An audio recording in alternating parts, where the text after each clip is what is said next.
Ever since the release of the collection log, I wanted to do something special with it, but never knew what to do. But recently, I came up with the perfect plan. I created a spreadsheet where I categorized everything within the log in different tiers of difficulty. I can now use this spreadsheet to generate random tasks, based on which tier the account is progressed on. After 100% completion of each tier, I will move on to the next one, until finally completing the elite tier, which will complete the majority of the collection log, other than absurd grinds such as all pets and third age. I introduce you to GenerateTask. Hello everyone, welcome to a new series where I will be taking on a new challenge, where the entire direction of my new Ironman account will be completely decided by one spreadsheet. My name is Tedious, and recently I saw someone called Mr. Jezza start making videos on an Ironman that was mainly focused on completing the collection log. I've always wanted to do something with the collection log, and seeing his uploads I started thinking about ideas again. So then I came up with this completely new take on account progression with the spreadsheet I made. Before we get into any progress, I want to give you all a quick rundown on how the spreadsheet is built, how it works, and flesh out some additional rules for the account. So the spreadsheet is built in different tiers, with the main focus on easy, medium, hard and elite. There's also master and god tier, but I will consider the account complete once I finish all of the elite tasks. Master consists of things like pet hunting, completing certain huge parts of the game, etc. While god captures the truly insane tasks.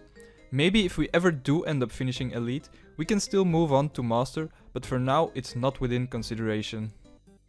So to start with the easy tier, it mainly focuses on getting started at several minigames, low level slayer and a few very easy tasks that won't take up much time.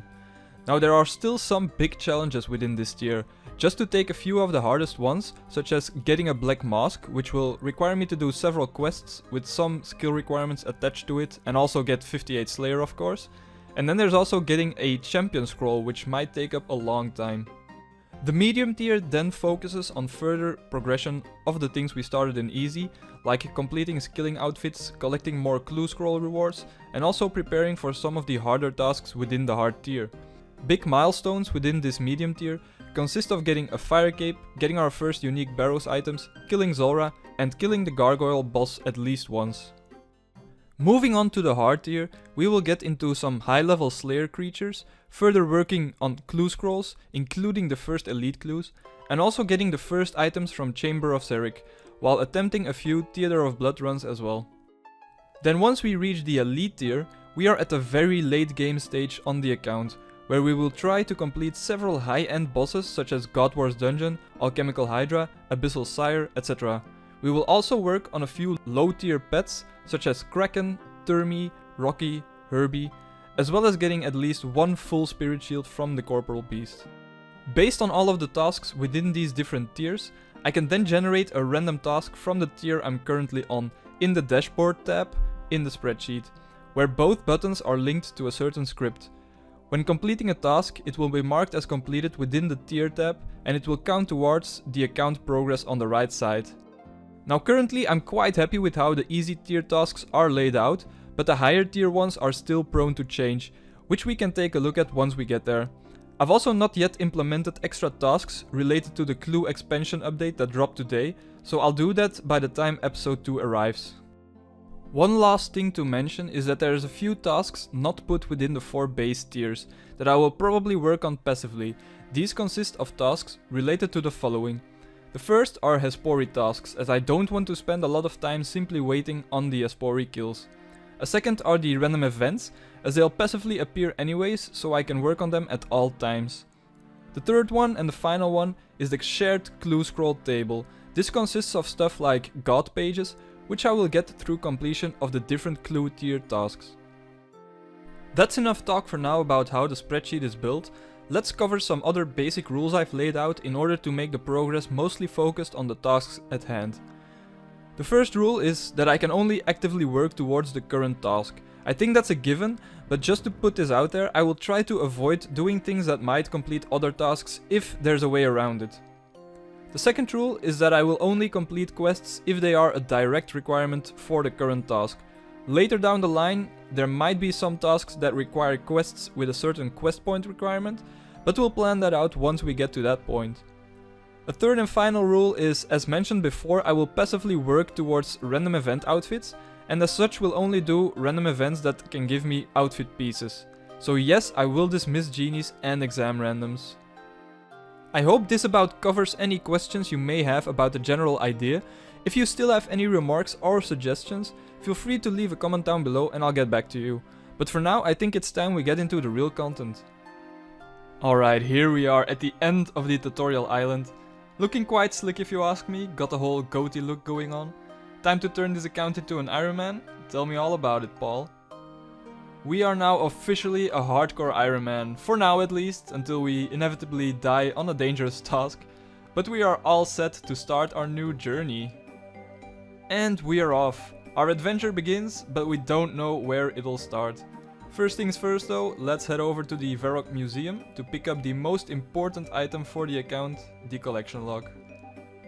Okay, we have arrived at the museum, the collector is right there in the corner, so let's talk to him to receive the collection log. There, now you'll be able to see the true beauty of everything you collect on your adventures. That's perfect. I'm so excited to see how far we can get on this account, seeing all of the different tabs on the collection log slowly fill up over time. And it'll be interesting to do things most people don't bother with nowadays, such as finding ancient pages, doing trouble brewing and whatnot. And the best part about it is that I'll have no other choice than to do so. Let's get our first task. Here we go, boys. Woo! I'm nervous about this one. Let's just hope it won't be a massive grind right off the bat, like the Black Mask or the Champion Scroll. You know, just a quick little easy one to start things off with. Anyways, let's generate the task and see what we get. 3, 2, 1, go. Oh boy, get the marksman headpiece. Okay, not too bad. I mean, it's still a bit of a grind, but at least it's not one of the hardest ones. Time to do big chompy bird hunting. So looking at the requirements, all we need for this is 5 fletching, 30 cooking, 30 ranging. So some decent levels to start the account with.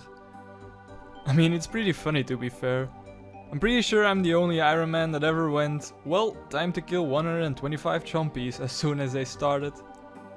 So for 5 fletching I went to Lumbridge to pick up the knife and then simply picked up the logs at the top floor to get this easy requirement out of the way first.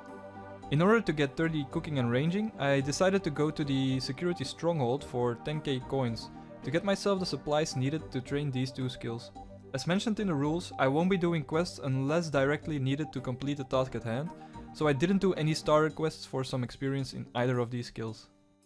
I then started training cooking up until level 10, by buying sardines in the Port Sarim fishing store and cooking them on the nearby range. This was however quite costly and would potentially leave me with too little cash for the range levels we also needed.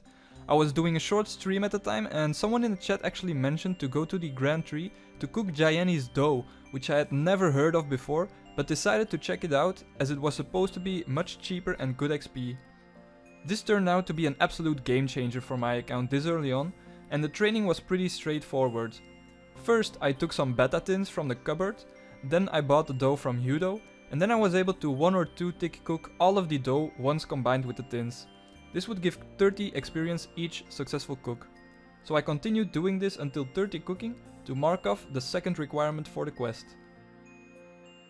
Last but not least, I had to get 30 ranging, so I went to the archery store in Varrock to pick up a variety of bows, as well as 1000 bronze arrows to start off the grind. In addition to that, I bought a leather body and some fashionscape from Thessalia. After stocking up on some jugs of wine as cheap food, I was fully prepared to get started. I also encountered my first random event, but unfortunately didn't get the stale baguette from the mystery box, as expected. I got up to 20 ranging at the cow fields in Lumbridge, mostly because cows have negative defense bonuses and they were very easy to safe spot.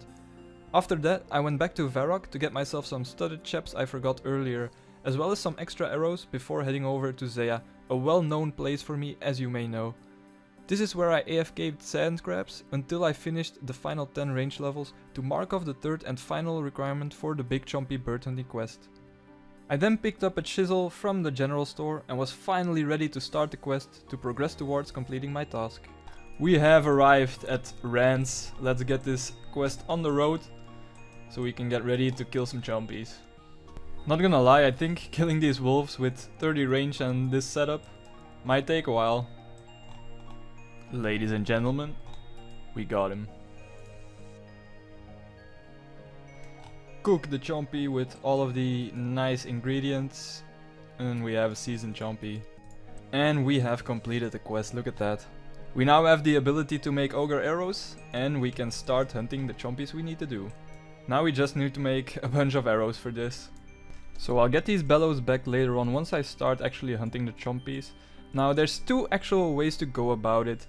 One way is doing part of the Zogre Flesh Eaters quest, so that I can unlock the composite ogre bow and also brutal arrows. But I think I'm just gonna do it the other way, which is just making a bunch of regular ogre arrows and using the normal ogre bow. Now this is gonna be much slower to actually kill the chompies, but it's only a one-time task within the easy tier from the spreadsheet. And before we move on to the medium tier, we will have to complete Zogre Flesh Eaters anyways, because we will need to get a black mask and also do some other stuff on Mossla Harmless. So I think the way I'm gonna do it now is just make about 1000 ogre arrows with all of these edgy tree logs and killing wolves for the wolf bones. And then using the normal bow. It'll be a bit slower like I said, but I think that's the best way to go about it. Oh boy, so I just noticed that for each ogre arrow I actually use 4 feathers, so I'm gonna have to buy a lot more, and I don't really have that many coins left. So I'm not sure how many I'll make. Maybe I'll just make like 200 or 300 and then hopefully have enough to juggle them around between the kills and hopefully be able to get 125 chompies. Okay, so this should be 300 arrows in total, I believe. Just gonna need to buy a lot more feathers now and then kill some more wolves. Now I'm gonna kill the wolves in the security stronghold because those are only level 11 combat, I think, or 11 and 14 both.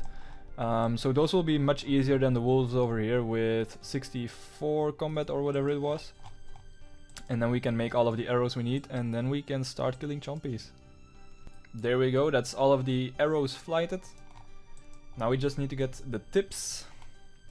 Considering I also got 30 range now, I'm back at Loey's archery store to get myself a maple shortbow, because that's gonna help killing the wolves for all of the arrow tips. Alright, nice. We are done making the 300 ogre arrows. Now all that's left to do is get the ogre bellows again, probably fill up my inventory with those, and then we can start hunting the chompies.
We have done it, guys. The first task is completed and we are ready for the next challenge.